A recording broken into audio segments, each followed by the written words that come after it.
Young adult adaptations are so bad. Over the past several months, we have gotten major casting news for Harry Potter, Percy Jackson, Narnia, and Sunrise on the Reaping. As a fan of all four of these novels, it makes me just super excited to see them, but it also makes me excited and think this is a really good thing for the fans. I recently made a reel on my podcast talking about how this casting announcement really sets up a healthy, friendly competition between these studios. Let's travel back in time to 2011-2012, when the last Harry Potter movie was coming out and the Hunger Games was set to release. During this time, major studios were looking for its it factor, the YA novel that could create a whole fandom out for them and get a ton of money.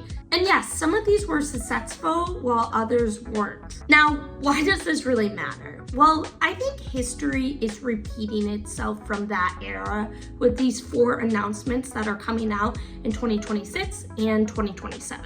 Now, let's get this straight. I'm not saying I want any of these films to fail. Far from it. I don't want another Divergent situation.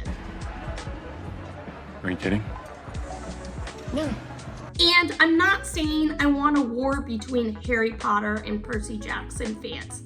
You can like both of them and want them both to succeed. What I am saying is I think this is really good because no head of studio wants to fail. You gotta remember that there's a ton of crossover in these four novels, and these new adaptations will be going after similar audiences' attention. And not to get super deep, but with the streaming wars happening, not everyone will be able to or want to spend their money on all four of these adaptations. Having healthy competition, I think it's actually really important to improve your storytelling. Not repeating 2012's mistake and just pumping these out because the teens like them, but taking your time to make faithful adaptations that can grow into a larger universe. And again, I know only 3 out of the 4 casting announcements we've actually seen, but like I said in my reel. But if a picture says 1,000 words, a video says 1,000,000. So I'm hopeful. But I do hope that these studio heads do take this seriously because I think we deserve a faithful adaptation for all 4 of these.